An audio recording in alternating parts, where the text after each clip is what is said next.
morning, everyone. Well, that was a very powerful start.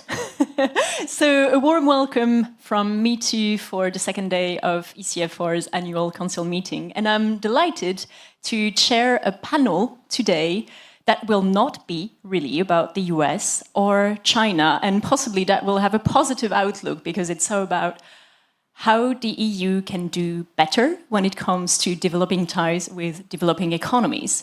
Because I think that if we want to have a look at two critical questions, well, there are two critical questions that will be really determining the long-term outlook for Europe. The first one is who will decide who wins the battle between the US and China? And arguably, we know who will be on the US side, we know who will be on the Chinese side, but the swing economies, the swing states, are the developing ones. So they will be absolutely critical. And then the second question that we may want to ask ourselves is how can Europe remain relevant on the global scene? Because if we think that geopolitical power derives from economic might, well, Europe is in trouble because Europe's long-term economic outlook isn't exactly great. So today we will have a look at these questions and essentially how can Europe beef up ties, geoeconomic ties in trade, tech, finance, with developing economies in a bid also to remain geopolitically and economy relevant on the global scene. So this is what we'll do today. I will start actually with a question for you, Michel. I wanted to start with you with a question about how you see the EU's assets. And I was mentioning we will have a positive outlook for this panel. What do you think are the EU's best assets, especially to court developing economies? Is it about trade? Is it about tech? Is it about finance? What do you think we can leverage in Europe? Great. First of all, congratulations to the organizers. Wonderful to be here with you, with ECFR on this Saturday morning. And in this room that I know from our informal councils that started actually the presidency, which we still have 2 more full days to go, and we look forward to passing the torch. Counting? Who's counting? Exactly. Our Europe minister actually has a timer that gives him exact number of minutes left. I didn't go to this extent, and this is well, I'm sure he can share this himself. But anyways, it's great to be here and look forward and a little bit back from the perspective of the EU Council presidency that we just chaired. We have tremendous assets as Europe. I can tell you the things that I have seen in my last, it's been also 6 months in the government for me, both when I meet with countries outside and when I sit around the council table. Few obvious but really big advantages. We are the predictable partner right now. We are the partner that opened up and is negotiating in a predictable way. Countries that are talking with us know that we'll stick to the deals when they are struck.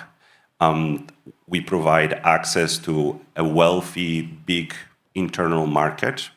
And I agree here also with Janka that this is an advantage, that something that I actually been calling a little bit in our small council meetings a superpower, because if we complete the single market, we give ourselves a huge boost that is also an attractive proposal for all the countries negotiating with us.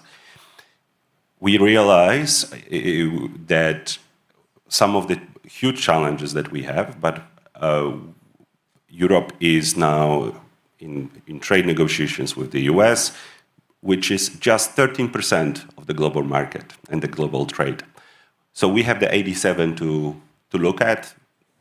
Janka is pointing out to really big challenge also coming from the Chinese side, but basically the predictability, the openness, the innovation that still is very much here, and on tech, this is the unrealized power that we have not yet fully deployed. So those are the first assets, and I would say that we really do have this feeling of optimism in the Council when we are a little bit, when we pause from all the day-to-day crises that are certainly on our agenda as well.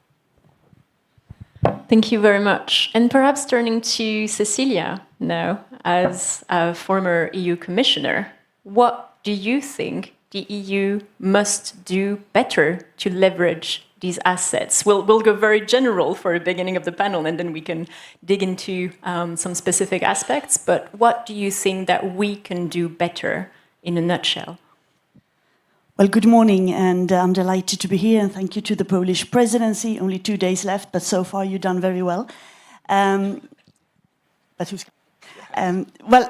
there's a lot, of course, we can do better. There's always something we can do better. I fully agree that the predictability of the EU is an important asset in this regard, but it is also important that we stick to that. That when we engage with countries, that we do deals that are transparent, that are predictable, that are based on international norms and standards, and that we do not deviate for that. And there will be a temptation to do this. We have to be flexible, but some certain principles still will have to be stick to. Our internal market, and you touched upon that, is a great asset. It's the jewel of the European Union, but there's so much to do there. And we talk about European strategic autonomy, and we talk about a lot of things. But independently who sits in the White House, we have a very long to-do list when it comes to reforming, modernizing, adopting the internal market, taking advantage of the potential that is there. And there were calculations coming from IMF, or was it the World Bank, saying that the actual obstacles on the internal market are equivalent to very high tariff, especially in the service sector. We have the Draghi report, we have the Letta report. I know that some steps have been taken during your presidency as well, but we need to do more and faster and better. But that is also an asset in our relations with other countries. And what we do need to do now in a world where there's a very unpredictable US, we have China and all the complications that was outlined this morning, is also to realize that there are lots of other countries in the world. And many of these countries actually want to interact, trade, but also cooperate in a way in a world that is based on certain rules, certain standards, certain norms, the principles of multilateralism. And that's what we need to do. We need to reinforce trade agreements. We need to reinforce our cooperation with countries like India and the African continent and what have you. We'll come back to that as well, and see that we do trade with China and the US, but there is a whole lot of other countries. So sometimes they call middle powers, or sometimes they call global south. I don't really like that expression because it sort of puts a vast majority of the countries in the world under the same label, and they have, of course, individual views and assets and aspirations. But we should focus much more on de-risking from the US right now and engaging in creating true alliances with the rest of the world. Very interesting. And it's interesting to see that it's also about the US, de-risking from the US. You know, I think that until a few months ago, everybody was talking about de-risking. The assumption was from China. But the debate certainly has changed. No, it's all about de-risking in general from both the US and China. Pramit, I will turn to you for a final intro question, a scene-setter question. What is the perception among developing economies about Europe and Europe's willingness and ability to deepen ties with developing economies? You've done a lot of work on India. What is, in your view, the perception in the rest of the world? Well, I mean, it'd be hard to speak on behalf of all developing countries. But I'll just say that India and even Africa, part of the world, which I know reasonably well as well, I think the core issues, I think there are a number of issues. One, India was, as you know, chaired the G20 recently, and we spoke, the government of India had discussions with 120 governments around the world, particularly in Africa, as to what they would have liked to see in the G20.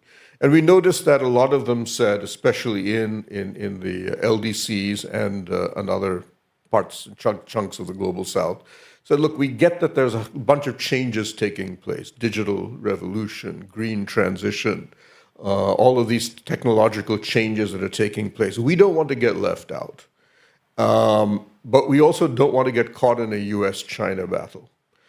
So can you provide us a third alternative? And India's actually created a number of mini-laterals, as we call them in India, the One International Solar Alliance, which we worked with France, the One Future Alliance, which is basically about taking India's digital public infrastructure systems, which have been very successful, whether it's in fintech and so on, and transferring them to other countries around the world. And I think right now, 26 countries, mainly in Africa, have signed up for that.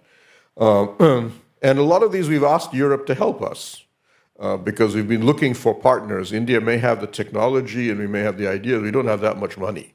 We're still a poor country. So with France, we worked, for example, on the International Solar Alliance. But we've also found that a lot of these African countries, like, don't bring in the Western people. Just do it with us and with you. We don't want to get the Francophone countries in Africa are the most violently anti-French countries in the world now. But it's also true for a lot of the other countries we work in. They just don't want to work with Western nations. So India's like, okay, now we've got to do this on our own. We want to work with Europe. Our problem in India, I think, is slightly different, is that when we've tried to, Global Gateway, the Trade Technology Commission, all of these things we keep announcing, they kind of die after a few years and nothing seems to happen. And I'm not saying India is completely blameless on that front, but when I talk to Indian officials, well, what can we do with the Europeans? And they say, look, our problem is that we work bilaterally with a whole bunch of European countries, and we do brilliantly with them. But when we try to deal with Europe as a whole, nothing takes place. And given so many other issues that us or other countries in the global south have with so many other issues, including the United States and definitely with China, which India has an extremely hostile relationship with, the bandwidth problem then steps in, and then the European part slowly drifts lower down the list of priorities. So I think the game is we want to do stuff. At some point when Europe is ready to focus on this, we'd be happy to get those things done. Very interesting. Actually, Cecilia, I need to turn to you for a follow-up question. Listening to Pramit, we've just heard just nothing takes place when the EU as a whole is in the game. So I need to ask, what would you say about this? What is your reaction? What do you think is the main challenge? Well, I think that's a slightly unfair criticism. Of course, the EU is a slow animal. We have 27 countries, we have lots of parliaments, we have the European parliaments, we have different views in the different member countries, we have the Commission. It takes time. When it comes to EU-India relations, there are, in many ways, I mean, they're good. There are lots of talks and dialogues, maybe too much talks and too little action. And I have myself been involved in trying to revitalize the EU-India trade negotiations. They are slow. They've been paused for many times. I think we started them 22 years ago or something like that. And they've been paused, and then we restarted, and paused and restarted. And surely the EU can be blamed for a lot of things. And I think India also had some expectations on this. Maybe the goals were not really compatible always. Anyway, there are talks, actually, and there are negotiations ongoing. And when I spoke to the Commission, I don't have any, possibly Michel has that, any direct insights on the last dialogue, but there are the discussions, and some people from DG Trade even said that we can actually expect that something in the beginning of next year could be concluded with India. We saw that UK and India made a trade agreement. It was quite impressive. I mean, it's shallow in a way because it doesn't cover everything we are expected to include in the trade agreement. But maybe we can't get that. Those times maybe are over. Let's focus on what we can do and then build from that. And I think this is the EU's approach now, moving a bit slowly, but realizing this. And actually something could be done by the end of the year or beginning of next year. And that would be very good because India and the EU has a lot in common. And a lot of challenges that we could work on together, not only in trade, but as you said, on health, on sustainability issues, etc. Michel, perhaps you want to react to this? Also, Cecilia, it's noted, end of the year, early next year, we've heard you for the EU-India trade agreement. I wanted to provide a perspective that I saw as sort of on the urgency and the focus that I saw especially right after the so-called Liberation Day tariffs, and as the presidency, we then called the Emergency Trade Council, FAC Trade, and I was very privileged to be able to chair this council, and what I really saw around the table is sense of history, and the fact that minister after minister was talking about a change in a paradigm, realizing that this paradigm is changing, perhaps not yet clearly seeing where we are heading, but there is, what I want to say to this, there is a sense of urgency that I have not seen before around the council table, especially on two issues. One is the diversification of our trade and economic partnerships. And this is where India, Far East Asia, Middle East gets a huge bump. And we will be, I don't want to stick to specific dates. If Maros Šefčovič was here, he could speak to that, or Sabine Weyand, but it's sped up tremendously. So there is this sense that we absolutely need to diversify. And the other thing where I see urgency and determination is on single market. Completing the single market, Cecilia talked about the barriers that are there. They are equivalent of 120% in services and 40% tariff in goods. We have huge potential only here. And this is where you see the council actually going very strongly. So there is an urgency and a sense of opportunity. And again, we need to do this as a whole. But actually, and I will finish with this, I also saw at this council, and I continue to see it, a sense of unity on this approach, on this strategy that comes. The real shock was the Liberation Day and US tariffs that were highest in 100 years. Now it's up to the Commission and to our Danish colleagues to maintain this sense of urgency and a sense of unity to push forward on that diversification on non-single market. So essentially, I think that what this leads to is also Trump as an opportunity for the EU. Diversify, deepen the single market, stay united. Perhaps I will turn to you again, Michel, about the institutional setup for the EU to deepen ties with developing economies. Is there anything specific that you think could be done? Any reforms that you think would be useful in the way that we approach these negotiations? It can be about trade, can be about finance, can be about investment facilities. Or is it not about the institutional setup? Is it about something else? Very open question. Thanks. So I see this, the subjects we are talking about mainly through the prism of trade, because that's basically, so I have this hammer and so everything kind of looks like a nail in this sense. And I think in that area, EU is very, very well placed. It's actually, we have a single entity that represents us, European Commission.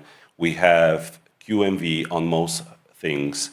It's actually very difficult, going back to perhaps some challenges, it's actually very difficult to divide us.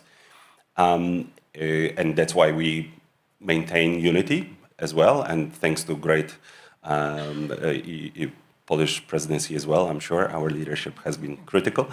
But it also allows us to move faster if we want to move faster. In some areas of opportunities, like FTA with India, with adjustment of ambition that I think will be necessary to move faster, we are able to move faster. It's more challenging in other areas that Janka talked about, and I will just leave it at that. So the setup is good. But perhaps other colleagues will know a little bit more or have sense from the other side as well what we could do better as Europe. I will actually ask Cecilia the same question from your reflections and experience. Well, I think we need to look at also the global institutions. They are very weak today, and that is a problem as well. The weakness of the United Nations, G7 just had a meeting, G20, but it doesn't have the same oomph as it used to be. IMF, World Bank, WTO, obviously. So there is a need to reform these organizations, and I don't think this is going to happen tomorrow. It's not going to be easy. It will not be the priority of many others. But I think part of creating those alliances that we talked about in the beginning is for Europe also to realize that those institutions are not balanced.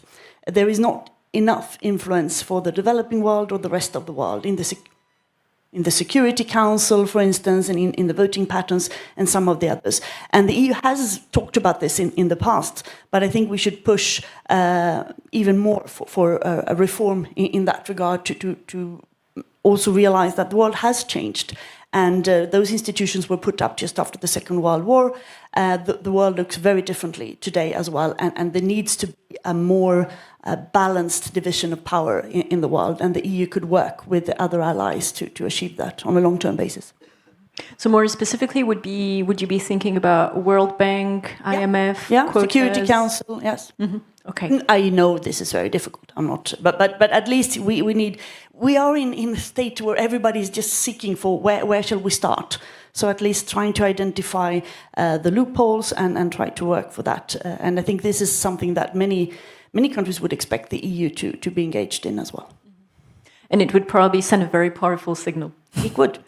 So perhaps let's dig deeper and more concretely into some of the most prominent FTAs that are being talked about in the media in particular, and we'll start with the EU-India free trade agreement. So we know from Cecilia that it will be inked early next year. No. I said that there are rumors that there are possibilities that it could be concluded, which is the most optimistic statement on this I've heard in 22 years.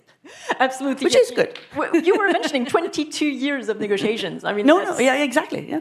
That's massive. So perhaps turning to you, Pramit, I will stick to the positive tone for this panel. What would you say are the main opportunities? And then I need to say, I'll confess, my follow-up question will be about the challenges from your perspective. So I think that on the trade front, yes, partly because I think I know from the Indian assessment is the WTO is slowly dying, right? The tribunal system is completely paralyzed.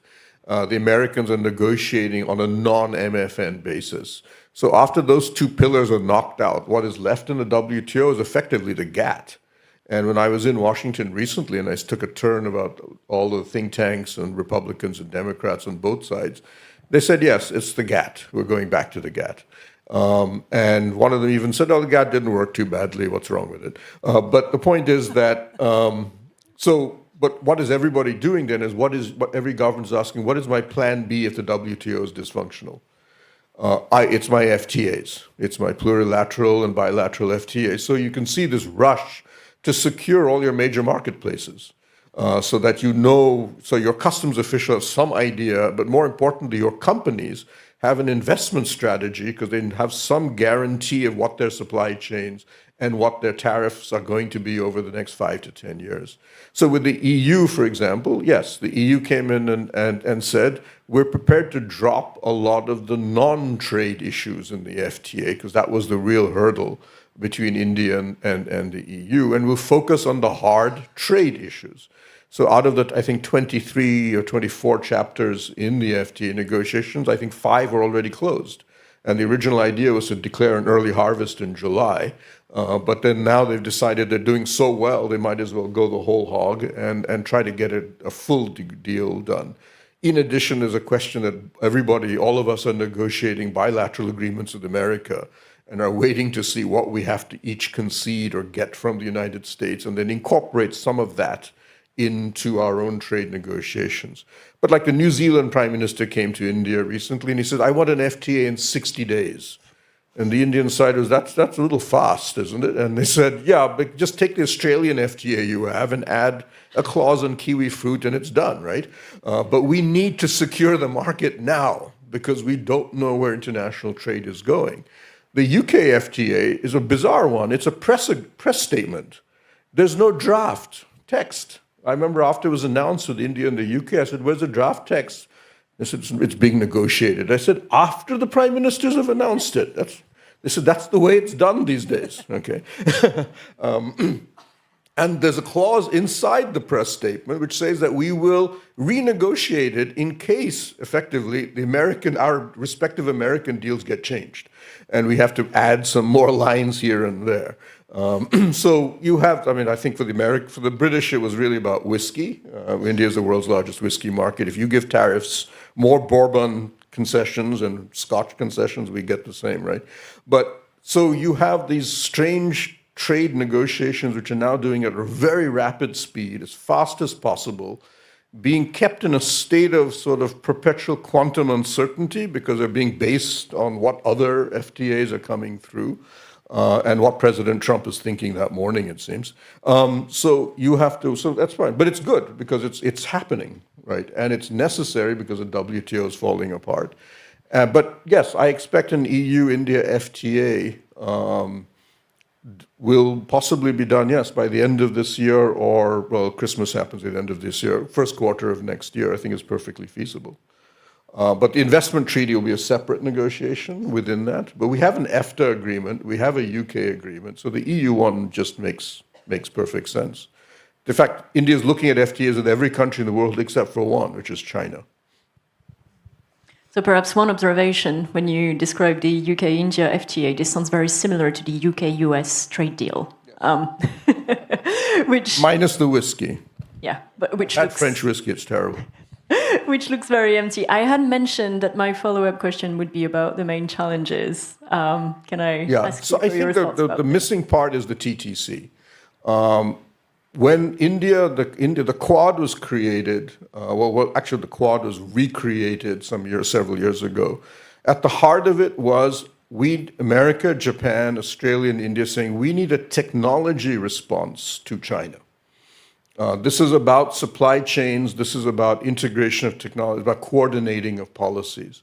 And we brought in the Europeans for some time. For example, when India announced its 5G telecom, we brought in Ericsson and Nokia because none of the Quad members made 5G gear, but we didn't want any Chinese gear. The TTC was kind of supposed to replicate that, and it just hasn't gone anywhere. And in fact, if anything, the Indian government is now moving to bilateral agreements. The Italians want a space agreement. We're doing a Nordic dialogue summits in which we're looking very much at what Nordic capacities. We have an Estonian cybersecurity agreement. All sorts of little bilateral stuff is taking place. But an EU one, not happening. And this is crucial because even with the Trump administration, that is still moving forward. If you look at the Modi-Trump February joint statement, what does it say? That not only does Trump endorse Biden, he didn't say that, but if you look at the text, it's clear, endorse the supply chain integration policies that Biden had put forward to India on semiconductors, they dropped the green tech, that Trump said I'm not interested in, on advanced materials, on pharmaceuticals. Trump's team actually adds undersea cables, because that's now becoming a huge geopolitical problem across the planet. Undersea cables and a whole bunch of space technology, all of these are now added to that. And these are now going to be, when I talked to J.D. Vance's team, who came to India a few months later, they said, we want the Quad to be reorganized. It's too big and sprawling. We want it to be refocused on about a dozen core technologies and maybe bring in South Korea, who knows, maybe even a Taiwan at some point, and recreate the Quad into something even more strategically technology-focused on taking on China. Critical minerals, as you mentioned, permanent magnets, as Janka just mentioned, all of this. I was just in Japan, and everybody was talking about permanent magnet technology. And we're still not getting a sense of the Europeans moving into that space. Again, we're getting it on a bilateral basis. But we need really need to work on a more comprehensive policy, because everybody in Europe recognizes the problem as far as I can see, and then after that it kind of peters out. Okay, perhaps turning to another potential free trade agreement, Cecilia, I'm pretty sure you can guess I will talk about EU-Mercosur, which is an agreement you've worked on quite a lot. That is also celebrating 22 years soon. Turning to this question and using it as a template, from your experience, what are the main challenges and opportunities if we talk more specifically about EU-Mercosur? Is it very similar to the challenges that we've just heard about the EU-India free trade agreement, or is it a generalization and it's actually case by case? No, I don't think really you can compare, because this is one of these, very comprehensive trade agreements with all the 30 chapters. It's been negotiated. It was done first time in 2019, but then political environment and the arrival of President Bolsonaro and his action in the Amazonas made many countries and the European Parliament say that this is not good enough, what we have. So there has been an addition to the original trade agreement, 10 more pages focusing on forest, on sustainable development, and on some commitments from both sides. So it's done. I think the final legal scrabble and translations are ongoing, and I very much hope that the Danish presidency can put it into a vote. The biggest challenges with this is that some of the member states, maybe you know one of those, have difficulties with it. And I think that is a really pity, because we've been talking, and everybody's talking about, the world is really changing. We have to see things in a slightly different way. An agreement between EU and the 4 countries of Mercosur, Argentina, Brazil, Uruguay, Paraguay, friends and allies, historical relationships exist. That would be a huge geopolitical asset to the European Union and to them as well. Also, they are looking to diversification. So it's actually more geopolitical than trade. It is a good trade agreement. It facilitates trade, it disciplines trade, and it has a lot of good things. But it is a very geopolitical statement as well. So I really hope that can pass in the fall. I have no idea what you're talking about. No, France. No. I think I'm the only French person on the record backing the EU-Mercosur agreement. There are a few in this room, I know. But I think it can be passed on a qualified majority. I could just add that at the French embassy in India, there's one of their trade officials is a Frenchman of Chilean origin, and was asked by an Indian audience about wine, and he just said, yes, French wine is better than some of it. Michel, perhaps I'll turn to you for a follow-up question about the EU-Mercosur question. You talked about EU unity. How do we reconcile the need for EU unity, especially at a time when we can argue that China is watching what is happening with the EU-Mercosur agreement? So the need for EU unity, how do we reconcile it with the political perspectives in each and every EU member state? It's always fun to talk about Mercosur, must say. There is no upside to this. There is no unity on Mercosur. Let's put it very clearly. I wish this agreement was negotiated differently. We are waiting for the legal text. We know well about skepticism in France. We have a very clear statement of the Polish government from December as well. And there are real problems on the agricultural side. So this is, the Danish presidency probably will be, well, given that I don't think the Commission can do it on Monday, will be in a position to look at it. We will look at it together as a council, but it's the position of the Polish government has not changed on this either, and yes, that's very, very clear. Now, I think that the Chinese are really looking at all of our negotiations, and perhaps the one that they are looking at is with the US, and I think US is looking at what we are doing with China. I mean, it's this dynamic that Janka, in her words, described very, very well, and we were all here about the twin challenge.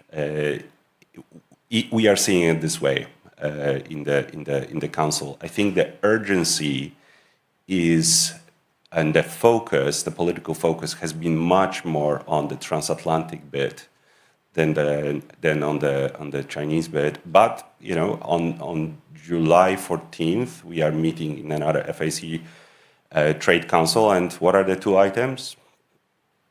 Transatlantic negotiations and the relations with China. So those are the main 2 pillars or main 2 directions, while EU is working with the remaining partners, again, India, Gulf countries, Thailand, I think, as well is progressing. In Indonesia, again, in the context of rule-based system, because Europe is in the center of the rule-based system, but the agreements have to be good, and the agreements have to be good and and acceptable with enthusiasm across the council table, and I don't think it's going to be very easy to strong arm any particular member states, whoever it is, into a deal that an important part of the population is pretty clearly against. Of course, there is a problem, not only in France, but also talking about China. When we concluded Mercosur the first time, 2018-19, the most important trading partners for all 4 Mercosur countries was Europe. Now it's China. Just underlining the geopolitical necessity of this. But also talking about another region, because I think we talk about trying to ally with countries who still believe in some sort of international rule-based order. We also have the CPTPP region. Sorry, microphone there. And I was very glad to see that President Ursula von der Leyen yesterday said that we should take new steps towards aligning with the CPTPP countries and what we can do together. Someone is trying to silence me. Also, what we can try to get... It means we're doing something right. To start to do together these countries and building a sort of mini WTO with another group, maybe a larger group of allies as well. Because when we talk about deglobalization and lack of trade, in CPTPP, this is actually, and it's very rare that you create new institutions. This is an institutional building where member countries, today they're 12, UK just joined as a new member, they have an application list of 10 or 12 countries as well. This is actually a place where not only trade is taking place, but they are formulating new rules. Rules on digital trade, rules on green trade, standards, and even if the market access wouldn't be enormously different for the European Union, because we have bilateral trade agreements with most of them, it would be important to be at the table there and to be part of forming those rules. So that's a very important. There you have countries like Vietnam, you have Malaysia, you have Philippines, Thailand, South Korea, with the new government, is also looking at possibly applying. They have a few things to sort out first, namely the relations with the US, of course. So lots of positive things are actually happening as well. And we should be part of it as the European Union. I'm glad you said all of this, because I was going to ask precisely about the CPTPP. And perhaps I will turn to you again, Cecilia, because I know there is an area you've worked very closely on, and it's raw materials, because the one continent that we haven't talked about too much so far is Africa. And I think that talking about Africa leads us also to the question of sectoral deals, potentially, critical raw materials that will be crucial for the green energy transition. What would you say we need to do in the field? Is sectoral agreements the way to go? When it is too hard to have a free trade agreement all-encompassing with lots of chapters, is it about sectoral, narrow agreements, potentially on critical raw materials? And what does that mean for Europe? Well, I think that is a way forward. It's not really kosher, it's not ideal if you want to have a free trade agreement, but the ones that we made in the past that take 6 years to negotiate and get through the council, I mean, that day is maybe not over, but at least on pause. So we need to see. The EU just launched negotiations with the Arab Emirate, was it last week or 2 weeks ago? And there was an agreement on a negotiation with South Africa on sustainable development related issues as well. And there is the Global Gateway project that can be used even in a more intelligent way today to close these kinds of agreements. But they need to be mutually beneficial agreement. They need to be done in partnership, saying that we have interests of minerals, and Janka talked about this as well, and we know that they are there in Africa. And today, China controls or process or extract between 80 and 90% of this. And those deals, because the minerals are very much in Africa, are not really necessarily good for the environment. It doesn't. The revenues are not kept in Africa. Labor conditions are not good. So we can make a better offer there, and that could be an agreement, because they know we need these materials, and they have this is a great asset, but maybe we can contribute to more gains for them as well on this. So it has to be a mutual beneficial agreement. Some of these are being discussed right now with Namibia, I think, and was it with Congo or Rwanda the other day?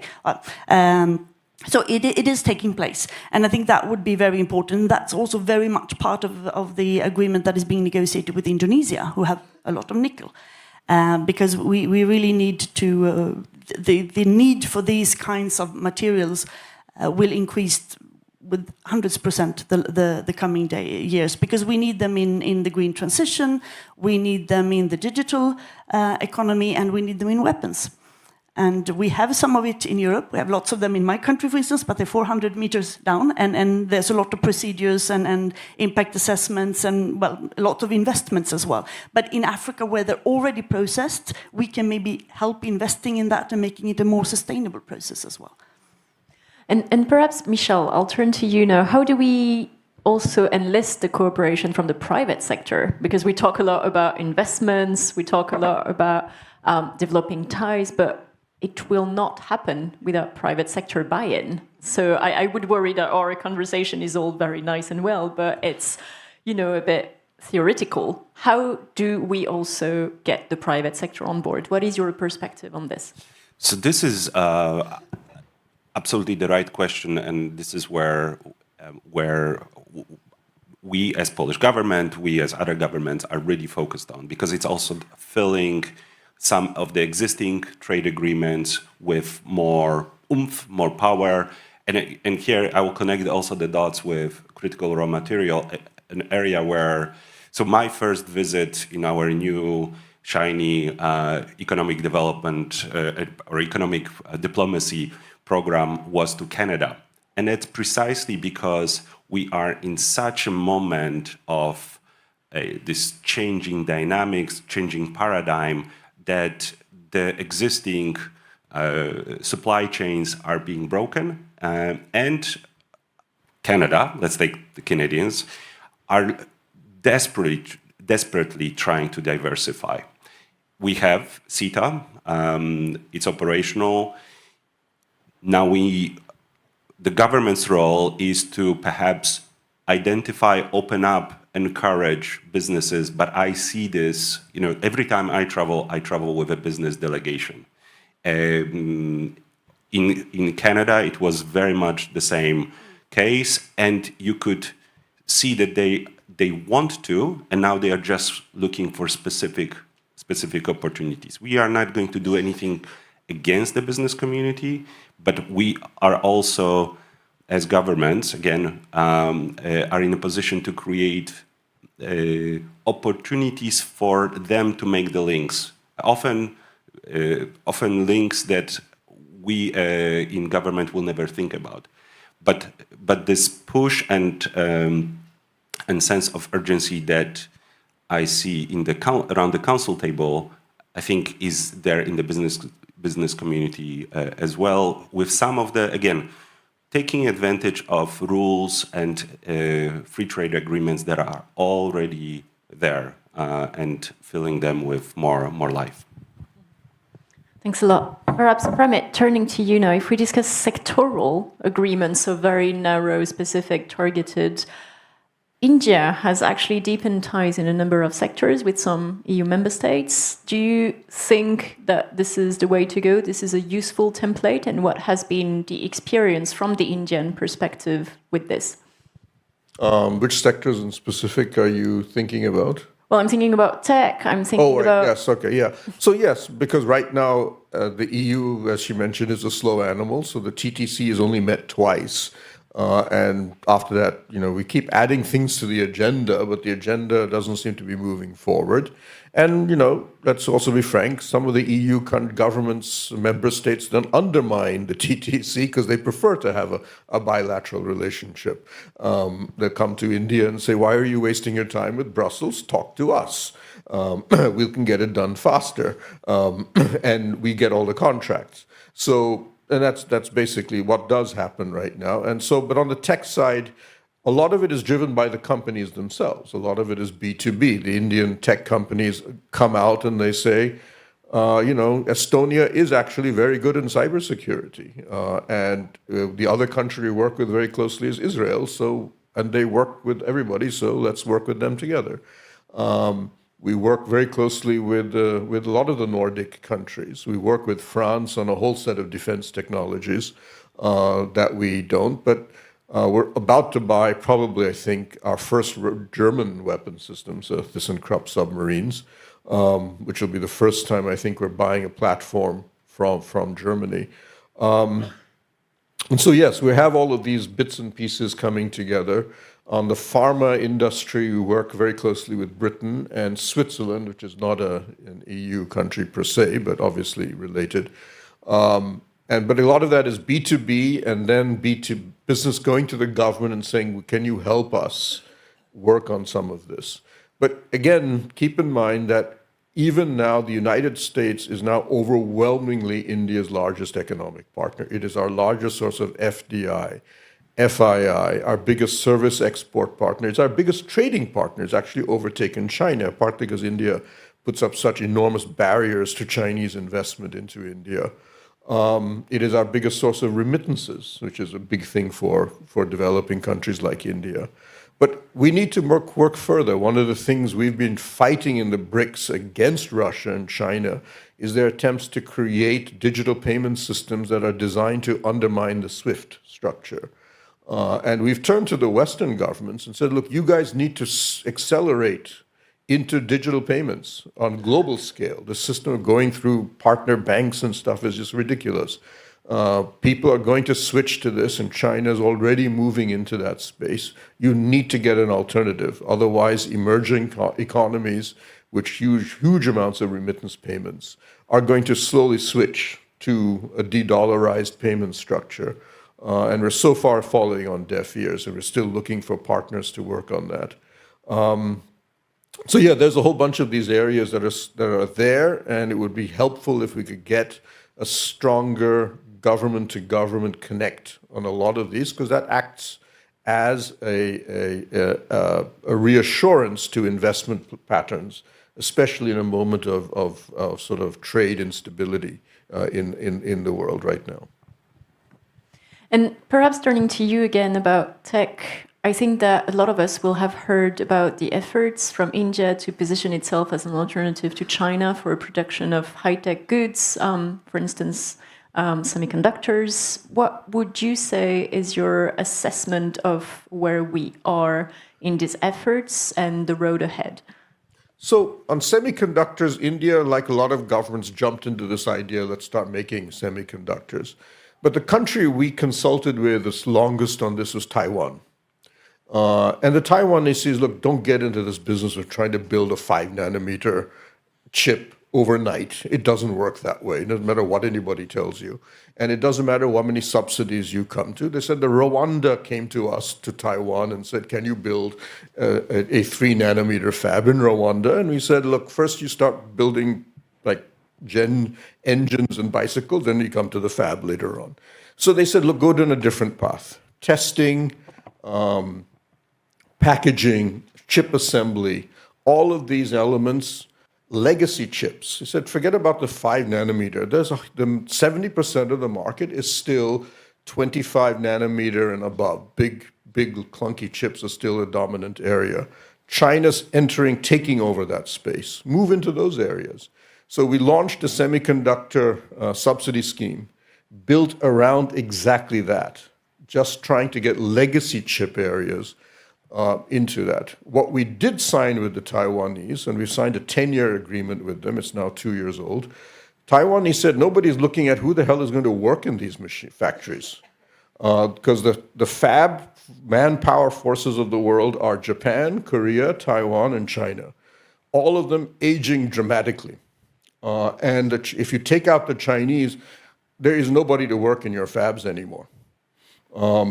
And so they said, so India's got the manpower, you just need the training. So we have already now, as I said, 2 years into actual functioning, a 6-year training program, 2 years in India, 2 years in Taiwan, 2 years in a Taiwanese factory, Indians being shipped over there.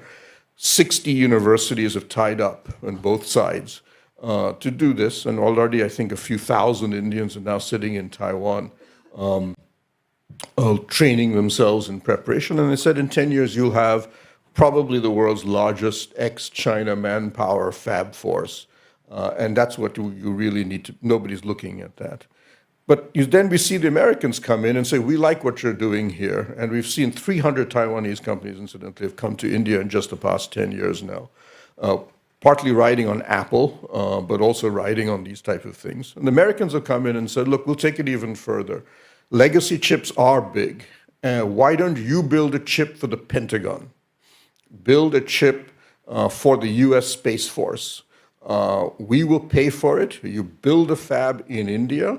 You have chip designers, 70% of the world's chip design is done in India, and we will give you a guaranteed market. Now the Japanese are arriving and saying the same thing. So we have the beginnings of a semiconductor thing at the legacy side. That's the first step. And I think you'll hear an announcement that's within the next 6 months of an agreement between ASML and India about some other elements too. Thank you very much. We have about 10 minutes remaining, and we were thinking of having a Q&A if there are questions from the audience. It's very difficult to see with the lights. Any questions from the audience? Okay, if you would just want to... It was very difficult to see with the lights. If you saw us, we were... Okay, yes, Laurence.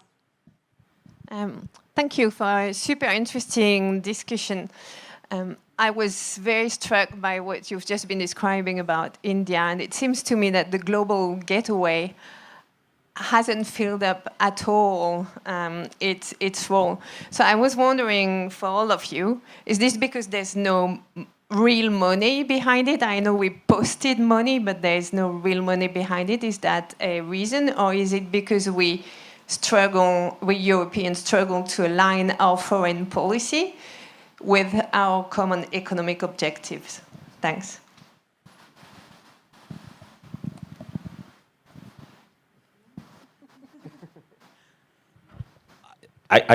I think I will pass it on to Cecilia, putting her on the spot, because I can just say that my observation from someone who came into the belly of the beast about 6 months ago is that how very absent this discussion is. So that's what I can see the lack of, but maybe.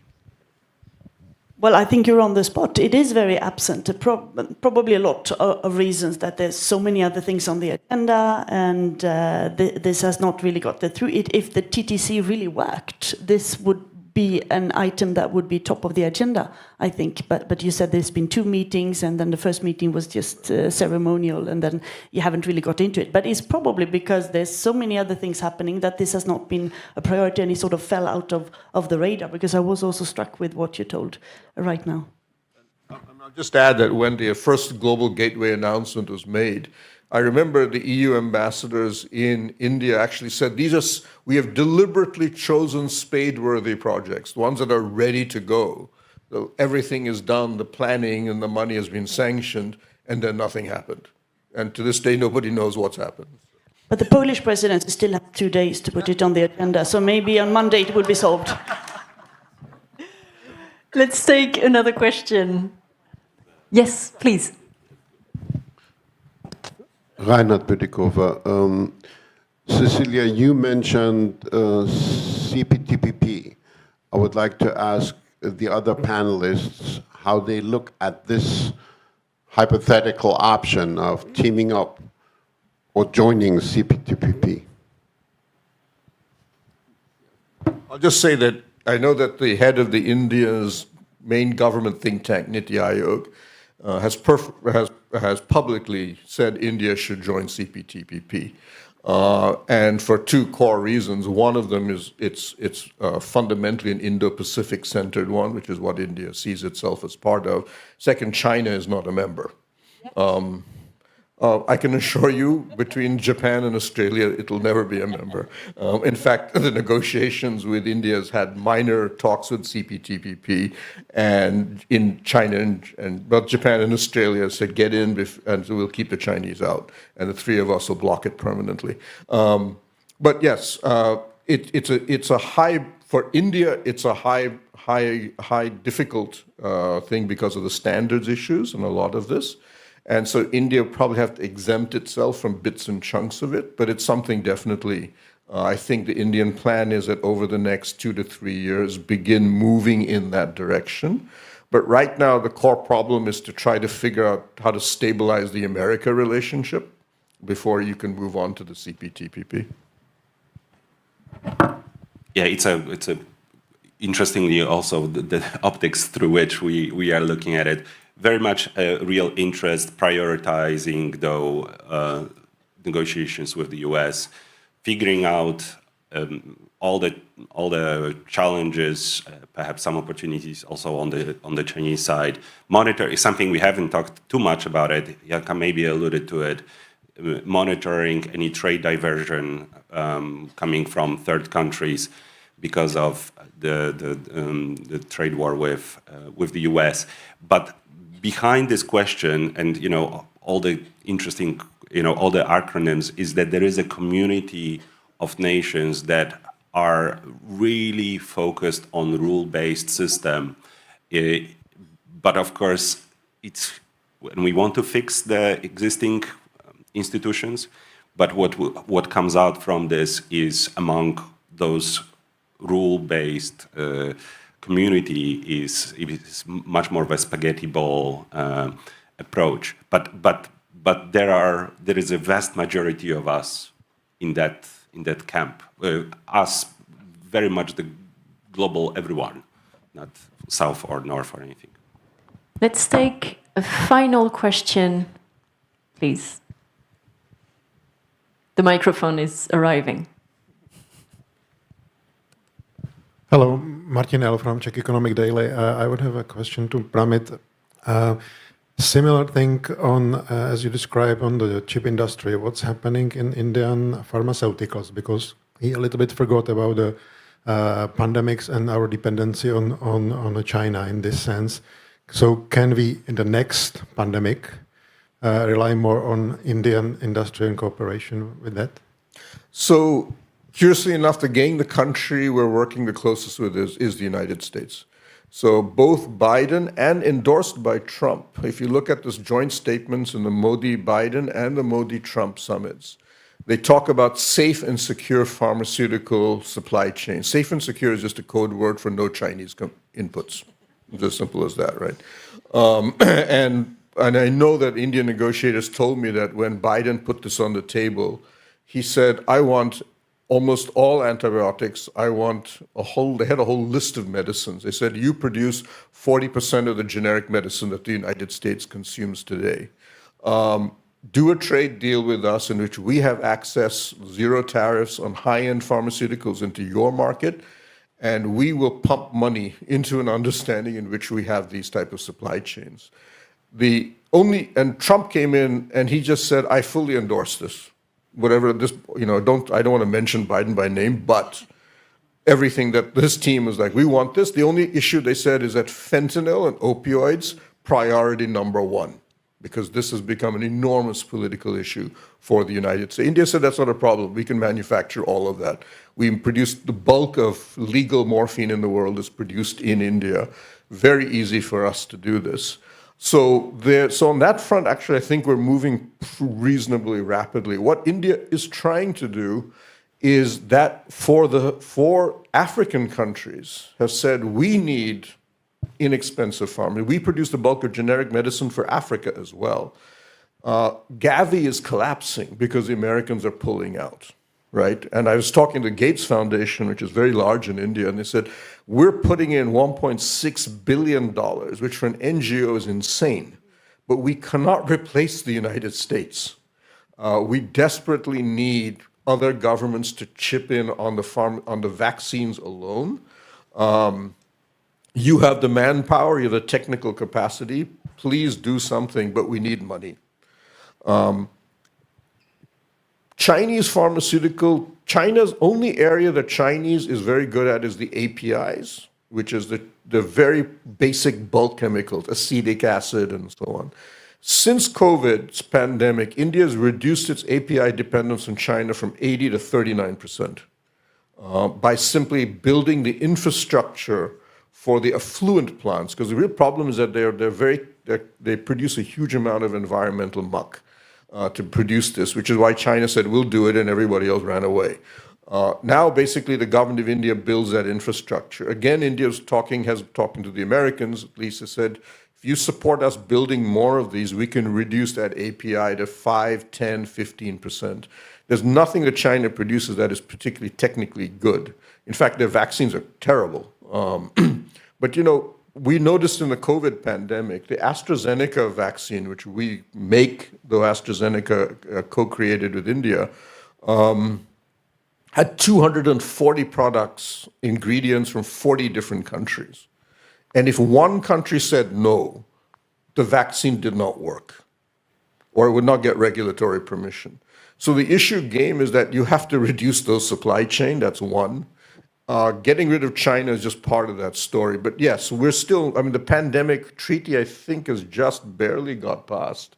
But again, a whole host of countries have not signed on to it. It is perfectly feasible to develop a completely independent supply chain from China. It's not difficult. But you have to put some money on the table, and you have to guarantee the markets, because what we're seeing both in critical minerals and in pharmaceuticals, if a company outside of China tries to enter that space, the Chinese crash the price, drive that company out of business, and then go back to doing what they did before. So you need a government guarantee, either through tariffs or guaranteed purchases for this to work. We're working on that on permanent magnets already because there's a huge security dimension. Every drone and missile in the world uses permanent magnets. And weirdly, the entire Western arsenal is based on Chinese permanent magnets, which makes no sense, but anyway. But even it's true for India. So we have to work on that. But again, every company that tries to get into that space, China destroys them. Thanks a lot. We'll conclude the panel here because I see that we're slightly over time, and I know that a lot of you are waiting for a coffee break. It's Saturday morning. Thank you very, very much to Cecilia, Michal, and Pramit. If this is a topic of interest, and I don't doubt that this is a topic of interest for many of you, I would encourage you all to take a look at